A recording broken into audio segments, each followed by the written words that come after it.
All right, welcome back to another episode of Beer, Bacon, and Bros. Tonight is just Keith and Chris. We're going to be jumping into our final MLB prediction because we're getting so close to the start of Major League Baseball. It's so great. 9 days away? Next Thursday. So no, 8 days then. 8 days. Yeah, next Thursday. Let's do it. So yeah, we're super excited. So like I said, we're going to get into that. But before we do that, make sure you're subscribing to the channel. It's free to you. It really helps us out. For all those of you who are subscribed, thank you. We love you. And also make sure you're dropping some comments and some likes. It really helps us push the push the views and push the videos out there for more people to see. And let us know what you think. We'll always get back to you, whether it's positive, not so positive, or neutral. We don't care. We'll get back to you no matter what. Yeah, doesn't bother us. Oh yeah. So like I said, we are jumping into our final Major League prediction, and we will save arguably one of the best divisions, probably the best division in baseball last year. You can make an argument for with the national. So we're going to jump into the National League East. Yep. So obviously won last year for the 5th year in a row by Atlanta. I think Atlanta won it for maybe the 4th or 5th year in a row, one of those two. And then Houston won last year. Oh. No, I'm talking about division. They won the division. Oh yeah, it's 5 years in a row. 5 years in a row. Yeah, so they won their division for the 5th year in a row last year. With 101 wins. Second behind them was the New York Mets, also with 101 wins, but we just they had the tiebreaker. We had the tiebreaker and pushed over them. Then third was Philly, fourth Miami, and then the bottom of the barrel was only 55 wins. Talk about a fall from grace, the old Washington Nationals. Yeah. So looking into this, I mean, obviously, we're definitely homers. So we obviously love the Atlanta Braves. We'll start there. Yeah, we'll start with the Braves. I think we have the most to talk about with them. So looking into it, they really, from last year to this year, they didn't really lose much. They actually gained a lot more, in my opinion. At the top of that rotation, you still have, the old southpaw Max Fried. Yep. Spencer Strider coming in to be the second pitcher this year. Now I guess we can call him second Father Time, Charlie Morton, since Adam Wainwright holds that distinction. Yeah. But Charlie Morton coming in to pitch third, Kyle Wright, and currently they have Jared Schuster listed as the 5th starter. He's pitched well. He's pitched very well. He's very in the spring. So they obviously added a couple big pieces to the bullpen by adding Joe Jimenez and the guy from. Nick Anderson from Tampa. Nick Anderson. Yep. Nick Anderson was another big ad for them. Raisel Iglesias is going to be the closer this year. I think is poised to be one of the best closers in the National League. I tell you what I really like about Raisel Iglesias is his ability to go more than one inning. He's always shown that in his career. Absolutely. And I think that gives you somebody you can have a little bit of confidence in. If you need to bring him into the 8 to feel good about him closing 8 and 9. Oh yeah, absolutely. And so, which I don't think we really have to with the way our bullpen's set up. No, not with AJ Minter and Kirby Yates and Joe Jimenez. So bad, dude. I hope Kirby Yates can find it. Man. Well, if they don't, then just DFA him and let's get somebody in there that can do it. So. Yeah. Another one of the big acquisitions they made in the offseason was adding Sean Murphy, arguably probably the best defensive catcher in Major League Baseball. Yeah. Really adds a lot of depth to them, and you still have Travis d'Arnaud. Yeah. So I mean, you've got some really good depth and really good experience at the catching position. Still have Matt Olson coming in at first. You get Ozzie back, hopefully for a full year this year. Yep. And a new face at short. We're not going to see old Dansby Swanson anymore. Yeah, it's a little bittersweet. I'll say. I love that we didn't give Dansby a whole lot of money, and that's my. Yeah, I don't think he deserved. That $150 to $200 million contract that he was wanting. I mean, he didn't prove it. He proved it 1 year offensively, and then said, "Pay me my money." So if I feel if he'd have done more offensively, then Atlanta might have caved in and gave him what he wanted. But you can't pay strictly for defense. I mean, you got to have that bat in the lineup. You got to have that bat. So I'm good with it. So whether it's Orlando Arcia or Vaughn Grisham, which I think it'll end up being Vaughn Grisham personally. At some point he is. I mean, his bat last year was just too big to not have in that lineup. Yep. He got sent AAA because he's battling an issue with a hernia. Yep. So once that heals, I'm sure he'll get called back up. But having Orlando Arcia be your shortstop is not bad. Yeah, it just really limits us in the back end of our team with who's the other guy that's the kind of rotation player? Adrianza. Yeah, Adrianza. So, like, it was great to have Adrianza and Orlando Arcia being able to kind of rotate through multiple positions within the infield. Right. Now it just kind of limits you to one back. Well, and they actually also have a Danny Echeverria again too, who's not on the pro or the major league roster, but they still have Danny Echeverria in AAA. Yeah, true. So they have some depth. Outfield, left to right, you have Eddie Rosario, Michael Harris, who's going to be obviously an up and coming superstar in my opinion. Yep.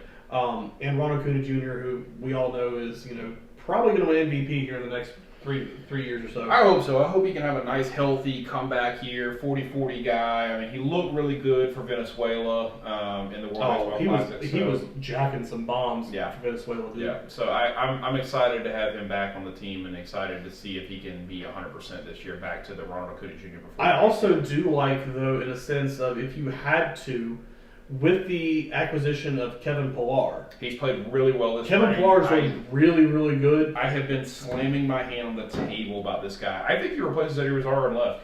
But Eddie Rosario has had a good spring hitting wise. He's come back. He's looked better. But I feel like if you needed to give Ronald some time off in the outfield, you can put Pillar out in right, or put Eddie in right, Yep. and put Pillar in left, and then DH Ronald, so that way he doesn't have to play the field as much. I'm telling you right now, I don't even think it gets to that. I think Kevin Pillar completely replaces Eddie Rosario in left field this year. I'm putting it on camera. It's going to depend on how his bat is. If Rosario hits this year, they're going to keep Rosario out there. Maybe. If he hits, they're going to keep Rosario. We'll see. But outside of that, I mean, do you see any weaknesses in this lineup outside of maybe the shortstop position? Strikeout heavy team, but I mean that's like, for me, I think it's again one of the best lineups in baseball. It's a championship caliber team. Atlanta's got to be sitting back saying we got better at catcher with Sean Murphy. Travis Roto's a fantastic guy. William Contreras was doing well, but I feel super confident every day behind the plate now with Travis Roto and Sean Murphy. You just sold out on a young guy in William Contreras. I mean, ultimately, at the end of the day, you traded a young guy away. We'll see what Marcell Ozuna can do. I still don't love Marcell Ozuna. Would rather. They're talking. I mean, from what I've read about spring training, he's had a better spring training. Brian Snitker said he looked more like the Marcell Ozuna of 2020, which is what we want. Yeah. But do we know if we're going to get it? I don't know. We'll see. I mean, I don't. I've never heard of bad news coming out of spring training. Is the other thing too. Well, it's like SEC media days for football for those that follow it. It's talking season. That's what it is. It's build up your program. So feel really good about Michael Harris. I think he's gonna have I thought he had a great year last year. I think he's gonna have a fantastic year. He was one home run away from being a 2020 guy in his rookie campaign. Yep. So Matt Olson has hit really well in spring training. I think Matt Olson this year is gonna hit that 270 to 280. Yeah. I think the elimination of the shift is gonna benefit his game so much. Yeah. I think he's locked in and he's ready to go this year. I hope so. I hope so. I mean, Ronald. I hope Ronald really bounces back well, and Matt Olson really has an elite season. Austin Riley's fantastic. He's honestly my favorite player on this team right now, and so I feel really good about him. He could legitimately be a 45 bomb guy. Like he's got the power. He was close last year. He was only off by 1 or 2. I was really hoping to see him at 40. Like I said, Michael Harris was 1 bomb away from being a 2020 guy in a rookie season. Yeah. Just so much raw talent on this team. I mean, obviously we're homers because I'm wearing Brave shit right now, but I mean, there's not a lot of bad things you can say about this outside of maybe that 5th starter role. I would say that if I'm going to break down Braves' weakness, shortstop, what's going to happen there? Left field, what's going to happen there? 5th starter role for sure, and then it's going to be an open door for right now. And can Kyle Wright be the same Kyle Wright as last year? I'm not saying he's going to be. If he is, it's huge for the Atlanta Braves. You're going to win 100 games again. If Kyle Wright can be the same Kyle Wright he was last year, but he's only proven that yet again one year. Right? We're going to talk about Dansby and his offense. We'll talk about Kyle Wright and his pitching. He's only proven it 1 year, but. So we'll roll into the Mets next. Rolling into the Mets, that's right. So obviously the Mets made some big acquisitions. They're not afraid to spend money. They went out and signed Justin Verlander, the reigning American League Cy Young, who sported a nice little 1.8 ERA last year. Yep. But so that was the big acquisition for them. Obviously, something that really hurt them, and we're going to talk about this I think a little bit later in another video, is losing Edwin Diaz, I mean, that's a huge loss to them. You know, a guy that can come out and throw two innings to get basically a 6-out save. Yeah, I mean, almost a 1 ERA last year. Yeah, so I mean, that's a really big hit to them. But they have some decent backup. They have some decent backup people that can close. David Roberts has been a closer before. David Roberts has closed before. Adam Ottavino has some good stuff. Yeah. He can come out and he can throw pretty hard. He's got some pretty good stuff. And Brandon Berger's been a closer before with the Diamondbacks. But that was Boxberger. You're thinking of a different guy. Yeah. You're thinking of a different guy. But looking up and down this lineup, they really didn't do much to upgrade their lineup at all. So I mean, it's pretty much the same lineup they had last year with Pete Alonso at first, Jeff McNeil at second, Eduardo Escobar at third, Francisco Lindor at short, Marquena out in left, Nimmo, who's actually hurt right now, in center, and Starling Marte in right. They did go out and add Tommy Pham, who's a good utility guy for them. Great rotation guy in the outfield. Can play all three of the outfield positions. Pretty much. So I mean, and he's good on the base path. So I mean, he's a solid utility guy to add for them. And they brought back Daniel Vogelbach to be their DH, who will probably make any size uniform look small. Dude's got some power though. I'm gonna give you that. I think for them, I think he's a really good DH for them. Not in the sense of a guy that's going to hit more than 220 probably. But he could supply 30 bombs this year for them. Well, he could also play first in a pinch if needed, because I mean, that's where he played when he played in Seattle and Pittsburgh or San Diego. Well, they also got Darren Ruff from the Giants. So they have a guy that can play defensively first base, can also play the corner outfields for them. So, and to be honest, looking at their starting five, obviously they lost Jacob deGrom. Yep. But when you think about it, is that really that big of a loss? Verlander's an upgrade. Yeah. Verlander's an upgrade. Well, Verlander's an upgrade in the sense that he's actually going to pitch 25 games. Yeah, he's actually going to be on the field. Right. But with that being said, Verlander's also going to turn 40 during the season. We'll find out. So my only concern with the Mets starting rotation at this point, granted, it is a very solid rotation, but it's age of your top two guys. Yeah. I mean, if this was Scherzer and Verlander 6 years ago, like, oh my God, that would have been like, you mean the crazy. Detroit Tigers? Yeah, the Detroit Tigers. Yeah, of 10 years ago when they had 5 Cy Young winners on the same roster. Couldn't get out the first round of the playoffs. Yep. But then you look at who else they brought in. They brought in the Japanese guy Kodai Senga. Yeah, he was another lot of people talking big about him. Great splitter, great slider kind of guy. So we'll see. Lot of hype behind him for a guy that hasn't pitched in the league yet. Yeah. And we see how that goes with some people. Hey, listen, you look at Shohei Ohtani and Yu Darvish, both guys coming over. They have pitched very, very well in their first season. Yes, Darvish kind of slid off once he got out of Texas. He kind of found it again in San Diego. Yep. Obviously, because they gave him a 6-year contract extension at 36 years old. I don't know why. We're not even getting into that. Yeah, but anyway. And then they have Carlos Carrasco and David Peterson coming in. Both pitched well last year. I wouldn't say they are stellar players. My question would be if they can back up what they did last year. Yep. So especially Carrasco, because I mean we've seen Carrasco have great years in St. Louis, and we've seen Carrasco in New York where he couldn't get out of the second inning. You talking about the Indians? What did I say? You said St. Louis. No, he pitched for St. Louis. Did he? Really? Carlos Carrasco pitched for St. Louis. Oh, I just remember him with the Indians. No, he pitched for St. Louis. Oh. But yeah, so that would be my biggest thing. And then not going into the other teams because they're not really that relevant. Well, I shouldn't say that. The Phillies have a... Well, yeah, we should talk about the Phillies because the Phillies have made some moves. Obviously, would you like me to handle this? I know that's kind of hard. Macs are hard. Not when you work on a day-to-day basis. I know. So, well, I think we should get into the Phillies because I think the Phillies will have a chance here to have some conversations because Aaron Nola's really good. Zach Wheeler's really good. They went and got Taijuan Walker from Taijuan Walker. Yeah, from the Mets, who pitched well last year. Mm-hmm. He's now giving them a solid 3. Horrible in Arizona. Oh my God, yes. Ranger Suarez. I'm big on Ranger Suarez. I like Ranger Suarez. I think we both are. I don't know who this Bailey Falter guy is. I don't either. And really, I don't know much about their entire bullpen outside of the 4 people they have that are battling for closer, right? Craig Kimbrell, we've talked about for years. Sir Anthony Dominguez, Greg Soto. Greg Soto was actually, Alvarado. yeah, Gregory Soto was on our fantasy team last year. Yeah, actually in pitched Detroit. well for Detroit. So, I don't know that I look at their bullpen staff and say they got a whole lot here. I mean, they definitely upgraded a little bit in the infield by obviously adding Trey Turner to play short. Yep. Another one of those massive contracts that we don't like. Yep. Second base is still kind of up in the air with a Bryson Stott, but I think they're pretty high on this Bryson Stott kid. I am too, actually. Reese Hoskins, going to be a 230, 240 guy. Schwarber had a great year for them last year. Brandon Marsh was good defensively. And I don't know who. Oh, I know who Derek Hall is. He was a big guy for them last year. Yeah, Reese hit 240. Yeah, 240 last year. So 246.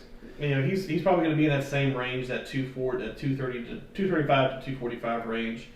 Yeah, Derek Hall had some moments for them last year. I remember this guy now. He was their big, but obviously, you know, they don't have Bryce Harper until after the All-Star break, which most is tough. likely. Yeah. Yeah. So I don't think they're going to really compete. Can they give the Mets in Atlanta a run for their money in certain games? Absolutely. But I don't think they're going to compete very much. Miami, they've got some pieces. I'll say this: I think that if I look at They do have the reigning National League Cy Young winner. Yeah. And then they put his name incorrect on his Cy Young and gave to his spring training, of all things. I don't understand. But Hey, listen, it's the Miami Marlins, man. Like, have they made a good year or a good move in the last 20 years? No, they trade away their entire team whenever they win. Just look at 1997. They won the big one. And they traded away everybody. That was when they traded away Bobby Bonilla and Jazz Miguel Chisholm's going to Cabrera. play center field for them this year? I told you that. Damn. Yeah, because they're putting because they traded for Luis Arias, the batting champ last Oh, year. yeah, and they're going to move him to second, actually. They're Yeah. going to have him playing first. Garrett Cooper's going to play first for them. Mm-hmm. Joey Wendell. Jan Segura's Gene playing. Segura's going to play third. Yeah. Joey Wendell. Their outfield. Well, they have Avisel Garcia, who can be hit or miss. Yeah. They really like that Brian De La Cruz. Yeah. They really like him. He's going to be an up-and-comer. He should be the center fielder at this point. Yuri Gurriel's on this team? Yeah, Wow. I sent you that. Yeah. How the mighty have fallen right Yeah. there. Going from Houston goes from the world champs to Houston to Miami. or to Miami. Yeah. Wow. So, AJ Puke is how I say it. AJ Puke, yeah. He's in line for the closer role. They're not gonna do much. I mean, outside of Sandy Alcantara, and they traded and got Jesus Luzardo out of Oakland last year. Yeah. Trevor Rogers Johnny isn't Cueto's bad. on this team. Yeah. Johnny Cueto.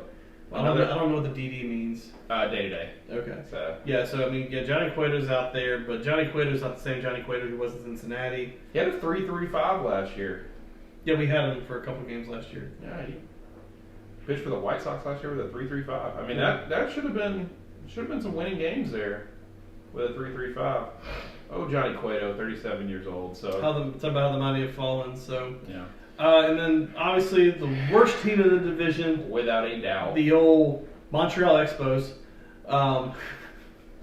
the Washington Nationals, baby. So with their Josiah Gray as their opening day starter. Wow. Well, I'll tell Patrick you Corbin with his 9 ERA. Hey, Mackenzie Gore's a good player. I really like Mackenzie Gore. He's young. The Padres traded him away as part I of thought the. Mackenzie Gore was an infielder.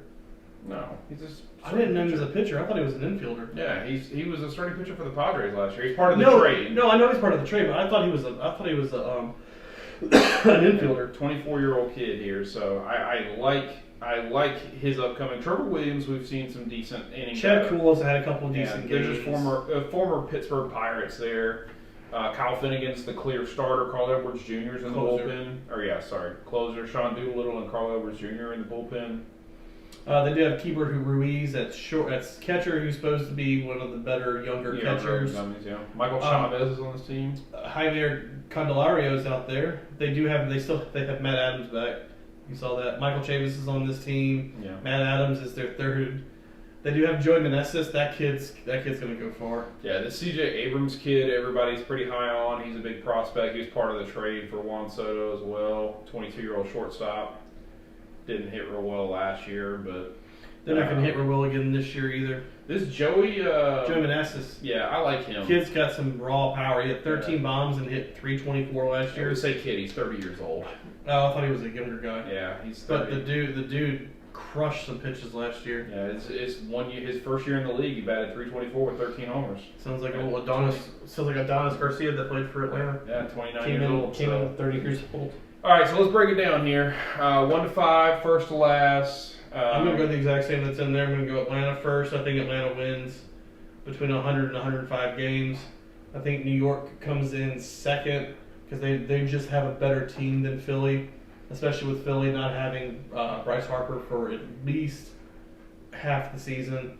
Philly's going to be third, Miami fourth, and Washington fifth. Okay. I'm actually going to change this up a little bit on you. I'm going Atlanta first. It's hard to argue with a team that's won the same division 5 straight years. I wanted to take the Mets. Well, that didn't lose anything either. Well, outside of shortstop, but I wanted to take the Mets, but I with the loss of Edwin Diaz, that's hard, man. Like that's not just losing a closer. That is losing the best closer in the league. But I don't think losing the close. Now, if they had lost Scherzer and Verlander, absolutely, I'd put them at like third or fourth.